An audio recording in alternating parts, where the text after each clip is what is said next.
going to bring up Laura because we definitely want to hear her experience. Laura, welcome to the show. I was at the LA Marathon and you were too, and I actually was in the front of the pack. Created live on Fireside.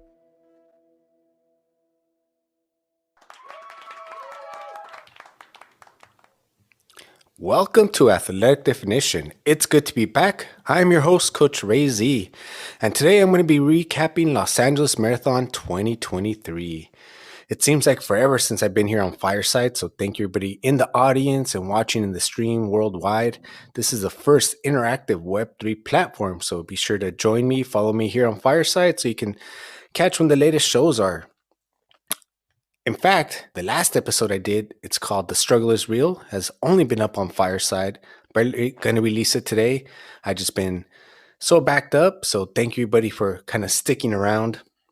I just came off completing my 17th consecutive Los Angeles Marathon, and that was my 50th total marathon. And this is the medal that I earned, and there is a little LA Loyal pin here as well that I earned. And really, this show is not about me. It is about just recapping the sights and sounds of Los Angeles Marathon. What can I say? It was supposed to rain. It was supposed to be difficult. And I trained as much as I could.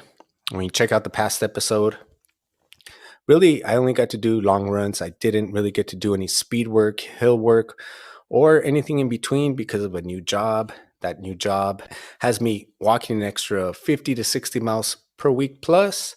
And so I really didn't get anything in between. So to find out all the details of the episode, Los Angeles Marathon, according to Los Angeles Times, I got some of this information and I did find some inaccuracies, but it started in 1986 and they pretty much would change the course like every couple years. My first one was in 2007. And we actually ran by like the Coliseum back in the day. And then one year we started like by Universal City Walk or Universal Studios, and we ran down Cahuenga into Hollywood. And then back in, I believe, 2010, they changed it to the Stadium to the Sea, which to me is probably the most and best course they've ever had. They had it for 10 years. And then back in 2021, they changed it from the Stadium to the Sea. Supposedly, it has to do with permits. They were being charged too much to basically finish at the pier. And now they changed it to the Stadium to the Stars course back in 2021, which basically you end in Century City. This year, the ending was a little bit different, not because I don't think they really cared about the complaints from the runners because they always give you a chance to do a survey. I think it was really more having to do with the construction of the trains and the buses. And that's what I read, the reason for the change. Overall, if you know about LA Marathon and me, for me, it's a love-hate thing. I love Los Angeles. I grew up here. I love the marathon. I love the running community. I love the strangers coming out and showing you support. But I'm not a big fan of the race organizers. And we'll get into that as well. And I see Elizabeth in the audience. Thank you for joining.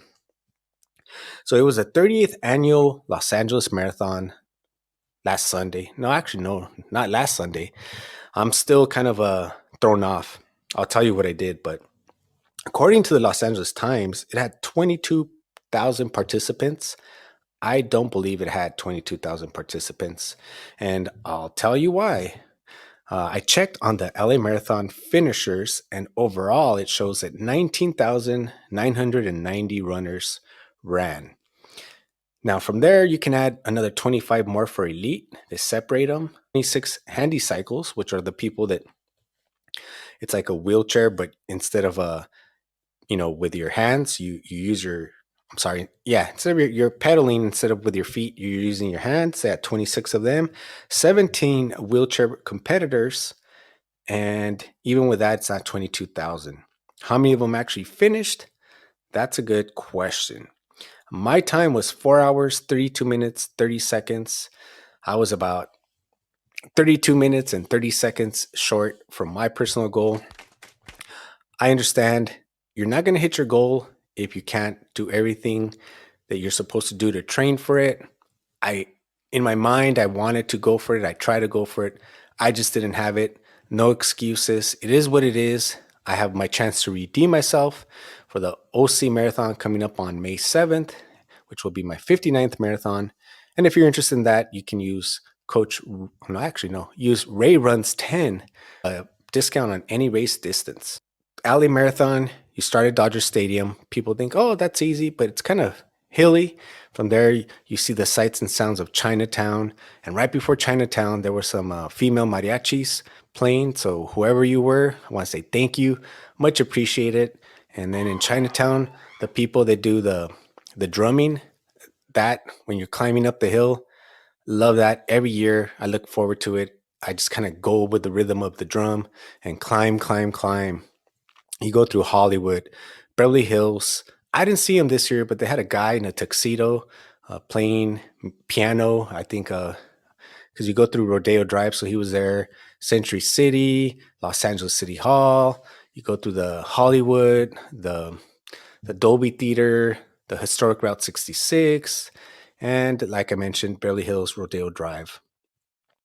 The marathon started at 6:30 in the morning, but really that was for the elite runners because for us normal runners, we really didn't kick off till 7, which kind of threw me off. I was planning to, I thought we would start like at, I don't know, like 6:45 the latest, but we started off at 7. And Los Angeles Time gave a good breakdown of how many participants and age group. And I thought this was pretty interesting. According to what they got from the McCourt Foundation, which is the people that run the Los Angeles Marathon. So the breakdown is according to this, they had 21,000 participants, which is 1,000 less. And it said people in their 30s made up the largest age group. In their 80s, they had 42 runners. So congratulations to everybody, whether you actually finished or not. The fact that you're in your 80s and still getting after it, my hat's off to you. You're an inspiration to all the younger people and people who, because I remember my first marathon in 2007, it was the last mile was dedicated to a doctor. I can't remember his name, but his whole goal was to inspire people to run.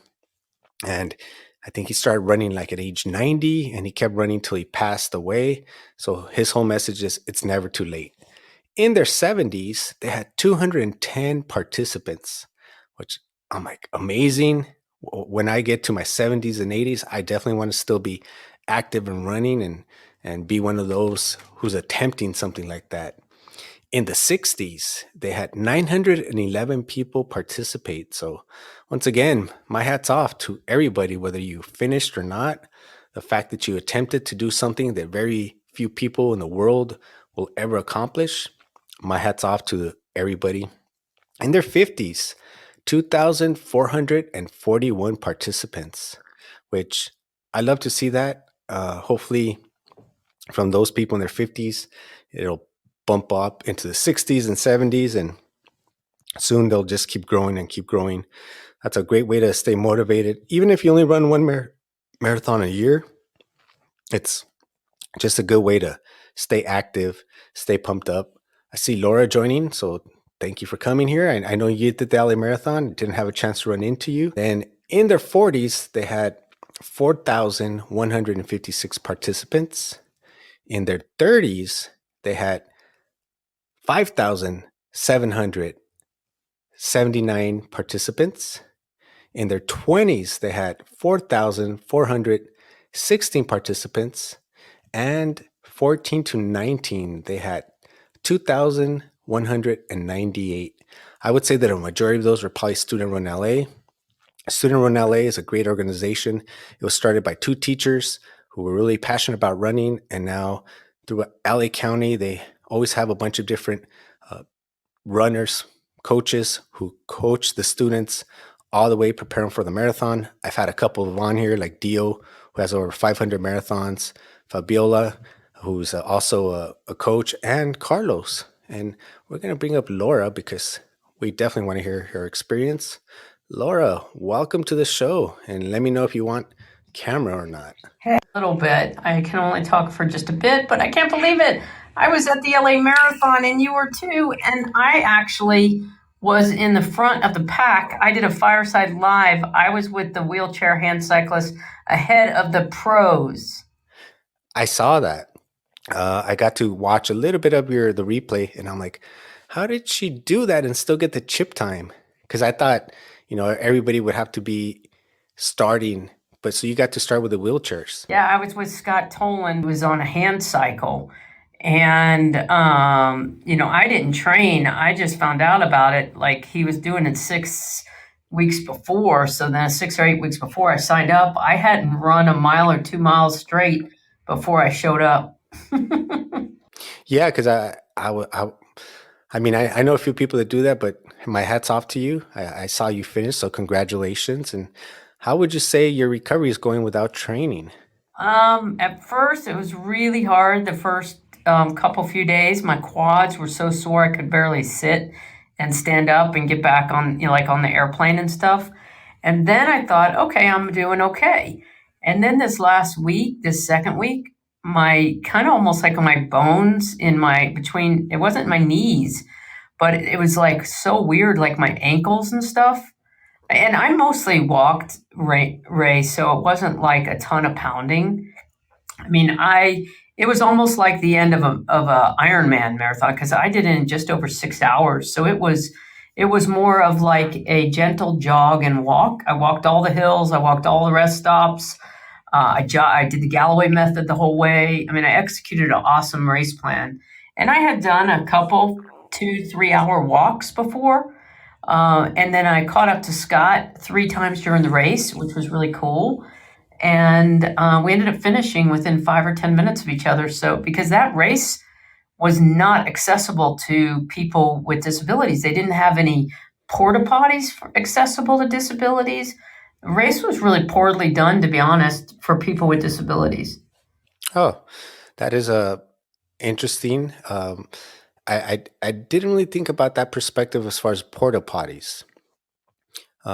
Because I do see the participants in the handy cycles and the wheelchair every year, but never really considered the porta potty, and that's something that I will definitely include in my email survey to them.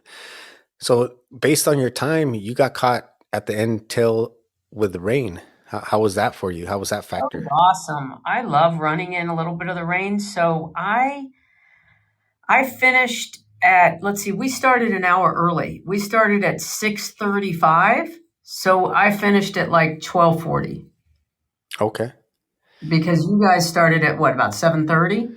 I think it was 7. They said 6:30, but really the regular runners didn't get going till 7. Okay. Yeah, so it was pretty funny though because I was running as this like older woman, and Scott like shot out ahead of me because he's on a hand cycle. So during those downhills after the first hill at the Dodger Stadium, it was like a 250 feet downhill. He's way out in front of me. And then the pro women catch me, and I'm this old lady running like I'm part of the pro women. It was so weird, but it was kind of a rush. And then the pro men passed me, and that was really cool. And I got some great footage because I felt like it was so awesome. I felt like it was like the red carpet treatment. It was really awesome, I have to say. Well, I'm glad you enjoyed it. Back in the day, they used to have a bigger cash prize. They had I think it was $10,000. I don't even know if the bank exists anymore. It was called Banco Popular. This year they had $6,000 offered to the winner, and basically they give the women a head start. I think it's only like 5 minutes, maybe 10 minutes, and then the only one person actually gets that prize money. And then they had a $2,500 prize given to the wheelchair division. So that's nice, and I would definitely like to see more money for runners. As far as like, it's so much work and dedication takes out of your day to be able to train, and if you don't train, the recovery could be difficult. But when you do train, it's so time consuming that the cash prices should be bigger. Well, tell me, how did you do? I did a 4 hours, 32 minutes, 30 seconds. I didn't really get to do any. I basically just did long runs. The last month and a half, I got a new job, so that affected my training. I don't want to say excuses or anything, but it is what it is. but I have my chance to always come back and do it again and go for a better time. But overall, I'm happy with the finish. Any finish is good, injury free. Everybody that I know finished injury free. So I'm always happy about that, that no one I know really got injured. And this year I didn't see any down runners either. And of course, the more people showed up. Since the pandemic, it hasn't been the same. Like the numbers are growing. I would say there was more energy this year than in the last two. Yeah, it was really fun as the race went by. Like I had like different experiences because I started out on my own and like the first hour is pretty much by myself. And then, the 3 o'clock pack would pass me and then the 3:30 and then the 4 and then the 4:30. And then I was like, okay, there's no way I'm letting the 5:15 or the 5:30s go pat. Like I've got to stay with these people because that'll be like I wanted to at least, even though I walked, I wanted to at least finish in 6.5 because that's an official like that's you have to get a. I didn't feel good getting a medal if I didn't finish in 6:30. So I was pretty happy with that. It was my first official marathon since 2015 Boston when I was sick for so many years. So I just got well 150 days ago. So I was pretty proud of myself, quite frankly, and I can't wait for the next one. I'm trying to see if I can get into Boston because I was at the bombing 10 years ago, and it's the 10th anniversary in 2 3 weeks. And so I'm working to see if I can finagle myself in there. And then I'm definitely doing San Francisco in July and Long Beach in October. Okay, well then maybe I'll see you at the Long Beach one. Depending, I got to check the dates, but if I don't run it, I'll at least, I like to go and show support. Not too many races I get to show support, but it's always nice to be able to give back to the running community. And congratulations on your finish. And I didn't know that was your first official marathon for that long ago. It's funny because that bombing in a way made it more difficult to get it to qualify for Boston, because more people apply now. And I would love to do it. And I know you can raise money, but I really want to earn it because that's one of the ones that there's only a couple ways to do it, but I want to earn it, even if it takes me, when I'm qualifying, when I'm in my 80s, because I got those extra time, but I really want to earn that one. Yeah, you and me both. I have done it as a guide to challenged athletes. I also have qualified myself.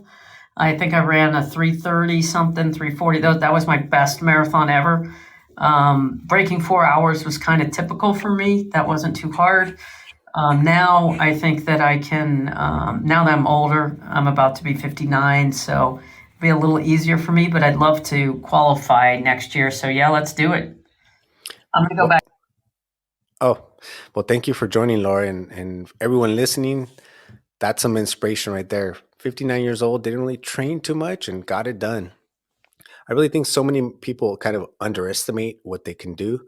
And I'm definitely not recommending don't train.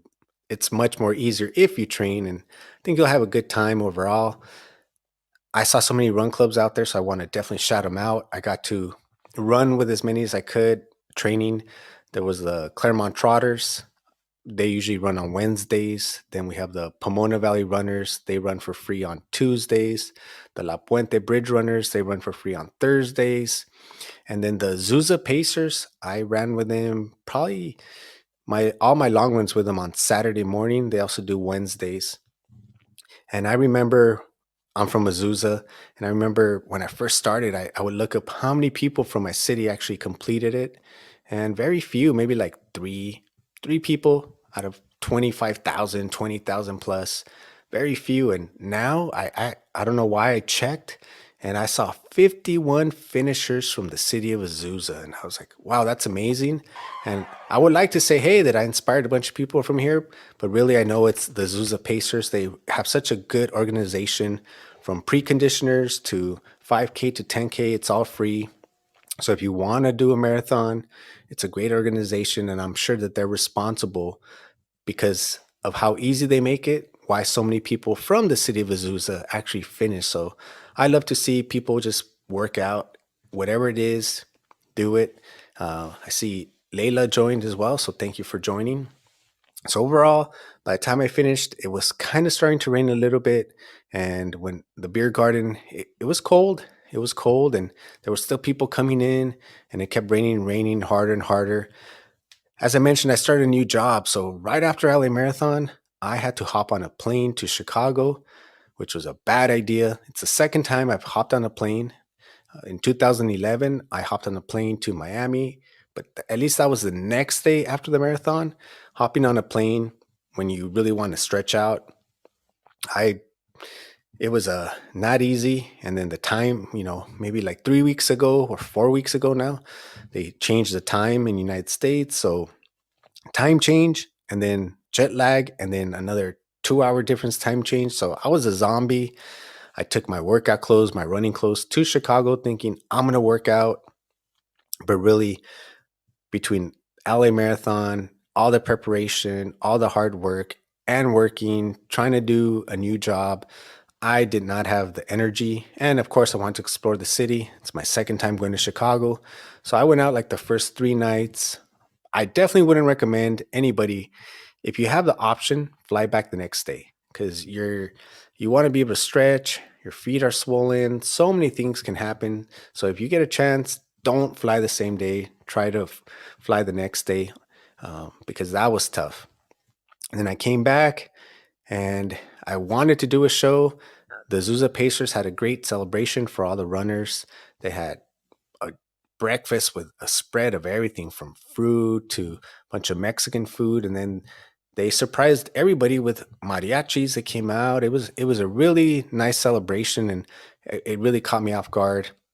And like I said, any marathon that you accomplish, and here's the medal for everybody just joining. It's great, but and I'm gonna do a whole show about this. I realized that I realized that I'm just like an adrenaline junkie and I love dopamine. LA Marathon posted like 4 days after about how people get a little depressed, and it's because you work so hard for something and you make it so big in your mind, and then after that it's a big letdown. So I kind of knew that and mentally prepared not to make it so big. Plus it was my 50th marathon. I actually got a bigger fulfillment because I was in Chicago and my son texted me and he said, "My friends want to know when you're going to start playing basketball with us again." He's like, "We know you're about 75%, but they want to know." So to me, the fact that a bunch of young kids want me to play and the fact that they actually think I'm 75%, to me, that was a bigger dopamine hit than crossing the finish line. I don't take any LA marathon for granted or any marathon period. What I've learned, and I'll get more into in another episode, I learned more. You have to enjoy the process. It's not so much the finish line, it's the process. Kobe Bryant says it, all those early mornings you wake up, you train, that's what it's about. And it's so it's so easy just to get caught up in the glory. I know when I started running, all I cared was about the finish line. I didn't really care about the training. But now I enjoy the training. That's the camaraderie.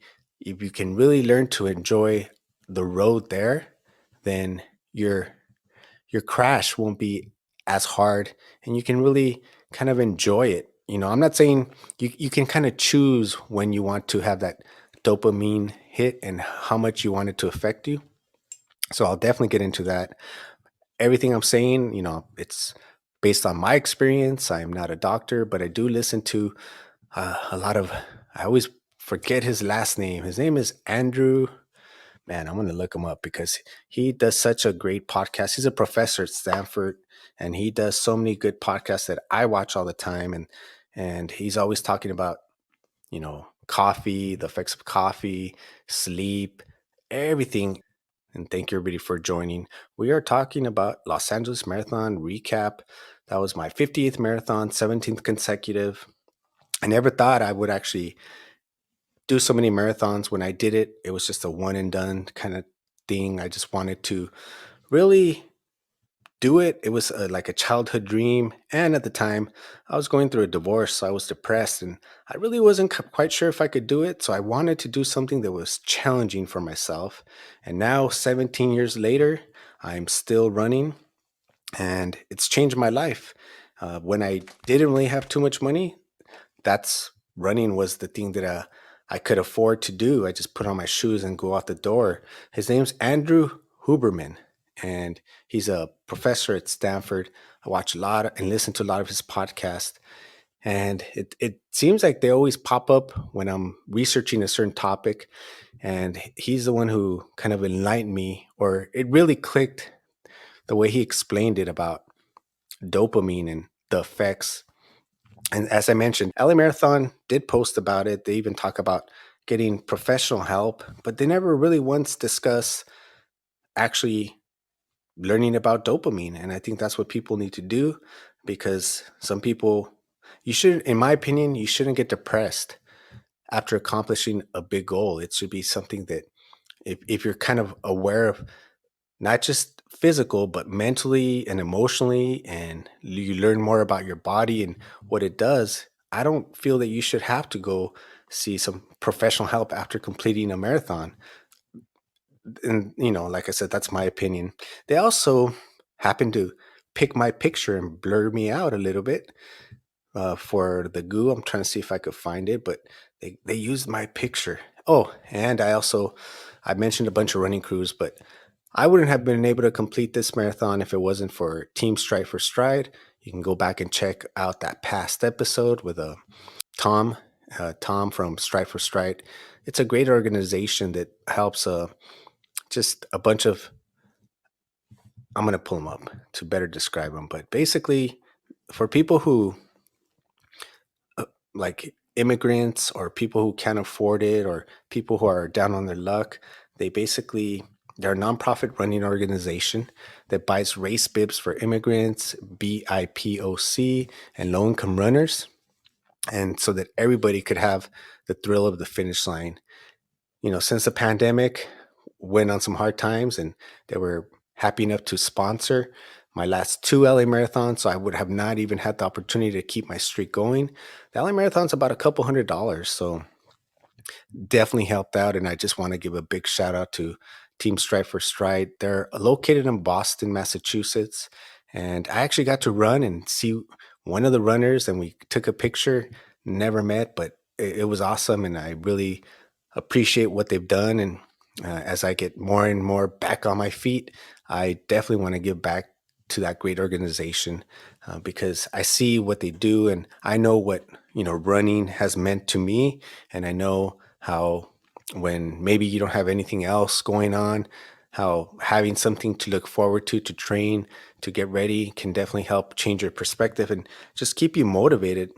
And let's see if I could find the little picture that they used of me here. Let's see. Like I mentioned, they blurred me out, but here we go. So there's a product called goo. So when you're running, you're going to burn through a lot of calories.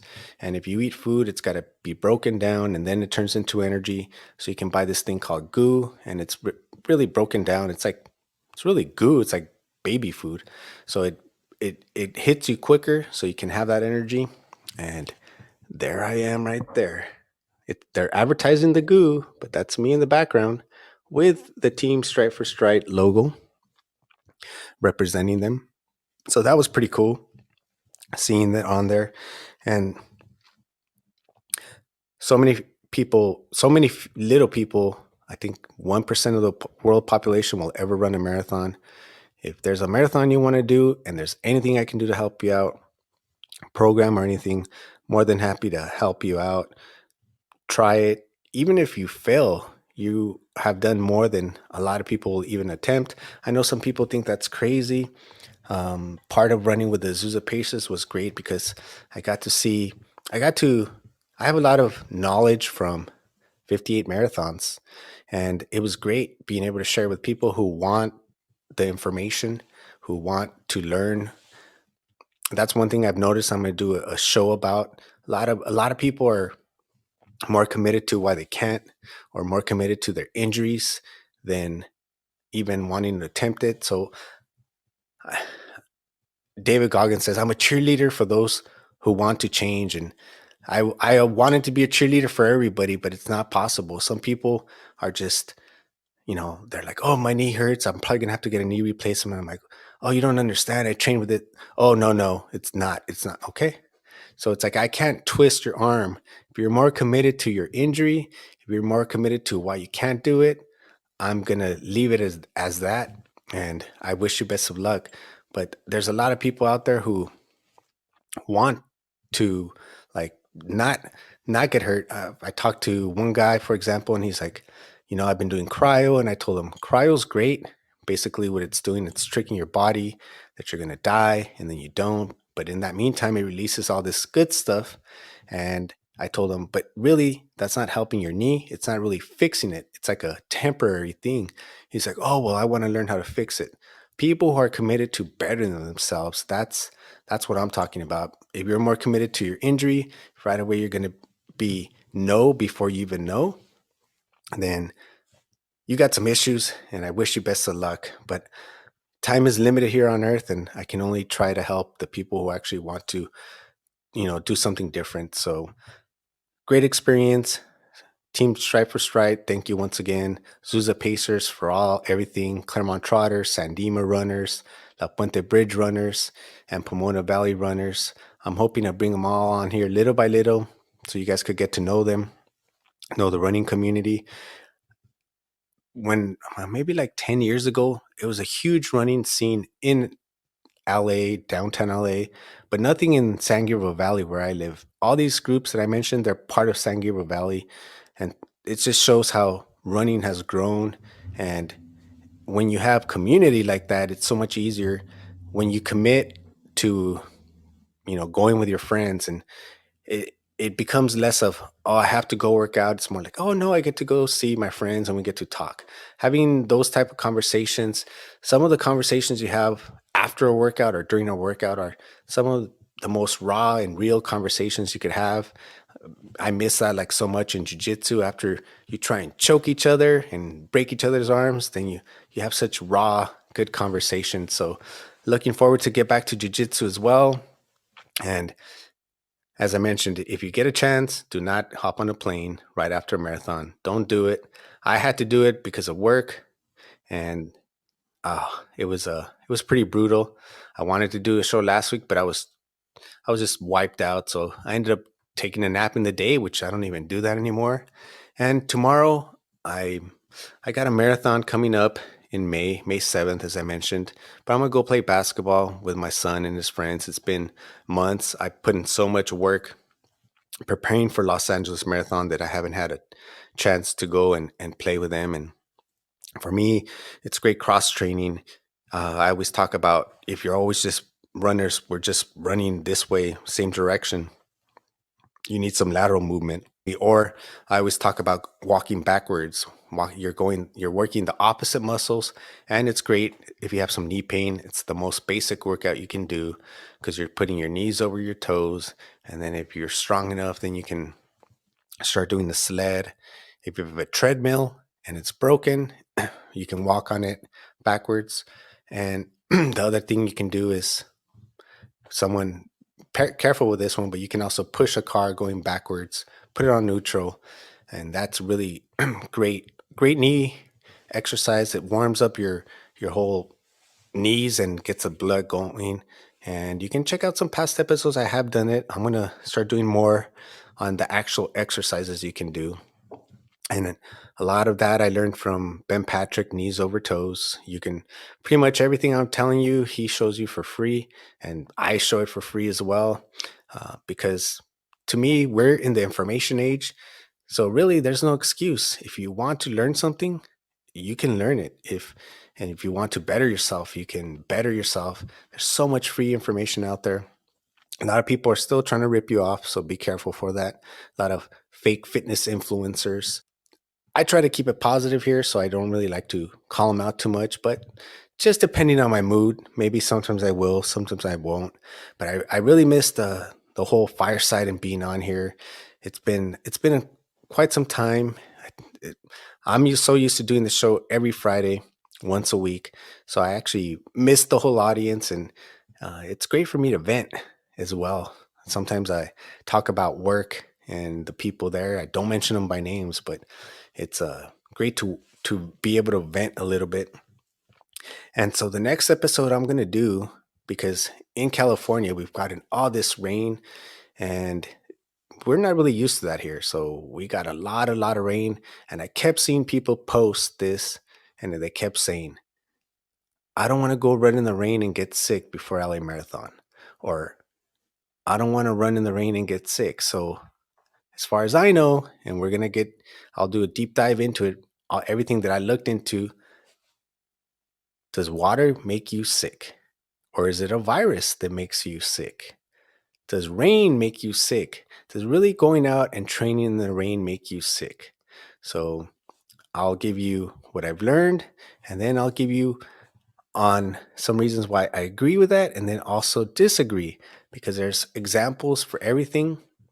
And this is kind of based on all my interests. So we'll be talking about that'll be the next episode, probably tomorrow. So be sure to follow me on Fireside so you can be alerted. Don't know what time it'll be because I'm going to do some training in the morning.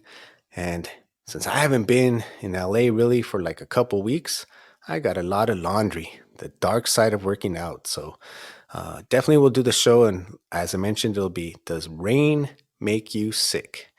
And then after that, there'll probably be a show on Sunday because I want to make up for the lost times. And I have a goal of hitting. So I need to do for me personally, I want to do 100 episodes this year. So because I missed a week, I need to catch up. But I don't want to do bad quality just because I'm trying to do shows. So trust me, every show I do, I look into it. It's something that I'm already kind of talking about. And sometimes I'm like, oh, that whole rain one, I wanted to do it, but then as I kept looking into it, I'm like, that's interesting. I gotta research more before I speak on it. But I learned a lot. I watched so many reports, I read so many articles.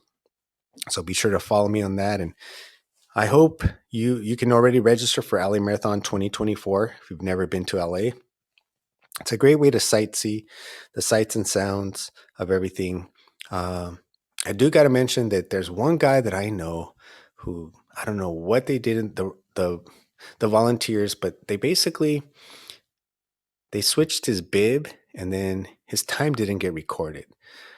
So I hope the race organizers are aware of that and maybe try to do something to avoid that. Because can you imagine like training like 6 months? There's pictures of you running the course, but then there's no official time. And I know he's encouraged. He still wants to keep running, but I told him I would mention this story. And, I personally know some people who finished and they just were in the end, the back of the pack. And because they were at the back of the pack, they actually ran out of medals a couple times, and they mailed them the medals a couple times. But these are things, in my opinion, that you know the race directors are always putting pressure on you. Oh, you need to sign up now before the price goes up, or you need to do this so you can get your loyal status. Well, if you know so early how many runners you're going to have, you should have enough T-shirts. You should have enough medals, and it's not just LA Marathon. I I've been trying for New York Marathon for I don't know how many years. I know I have a lot of New York listeners. Never got in, but on their disclaimer it says it's $295 if they select you. They'll charge you that day plus tax.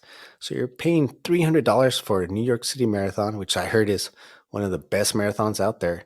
But it tells you we don't guarantee you will have a t-shirt your size. I'm like, for $300, why can't you guarantee that I'm going to have a t-shirt? I think for $300, you should guarantee my t-shirt. And if you don't have it, you should mail it to me. I'm like, this is this year's LA Marathon shirt. I still haven't received a t-shirt from LA Marathon for I can't even remember how many years ago. I wrote to him. I have an email, which maybe I'll edit it in here saying, "Oh yeah, we're gonna mail it to you." Till this day, still no t-shirt. Still no t-shirt. And that's why I'm saying it's a love-hate between LA Marathon. I love LA Marathon. I love the runners. I love the running community. I love the people strangers who go out there and give you soda or beer or licorice or peeled oranges for you to, have some energy. And this is all out of the kindness of their heart. What I've noticed in the running community, please chime in, leave some comments, let me know. What I've noticed is all the race directors want everybody to volunteer. And that's what the running community is about, volunteering, giving back.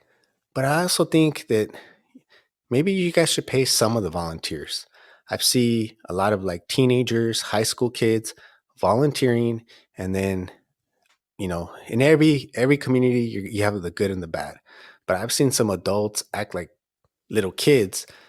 Oh, I ordered a medium, but it doesn't fit. I want a large, and they complain and complain and complain and start bitching and crying until the high school kid gives in and says, "Here, switch it." When really they're supposed to wait till the very end. Everybody gets their size, and then if other people's shirts don't fit, then you get to switch it. But what happens is, these kids are volunteering. You have adults acting like little divas, and so I personally seen them give the shirt before they're supposed to. And I don't blame them. They're volunteering, they're trying to do their best. And then they have some adults acting like little divas. So I think that maybe if they paid a couple of kids, it'd be great.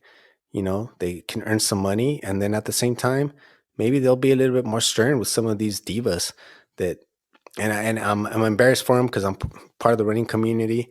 And I remember I didn't get my stuff at one particular race, and I saw how other people were acting. I'm like, I don't want to be like that. Be mature. I wrote the race directors. They were nice enough to mail me everything after. No big deal. So if you're one of those divas, shame on you. And especially for putting pressure like that on young kids. You guys let me know. Do you think that race directors maybe should pay some of the volunteers, maybe in certain sections? Or do you think that no, everyone should just, if you times, I think, well, let's say that it's about $200 for LA Marathon, depending on when you sign up. Maybe it could be, a little bit less. So $200, and from $200, you have this year, we'll say they had 21,000 runners. So you could do the math right there. Let's see here. 200. Oops, I think I did that wrong already. Not used to using my iPad for that, but let's see. 200 times, we'll do 21,000. $4,200,000. And yes, I know they pay ambulances and they pay permits to the city. But even if you take that away, you're making profit. So I think you could take a little bit of money and pay some of the students and volunteers. That's my opinion. Let's do New York Marathon at 295 times. I hear they have like 40,000 runners. So let's see. Ooh, that is like $11,800,000 that they're making. And if you're making that much money, you're telling me you can't have my t-shirt? Race directors, I hope you guys kind of change your way about that. And also LA Marathon, I hope you change your course back to Stadium to the Sea or something better.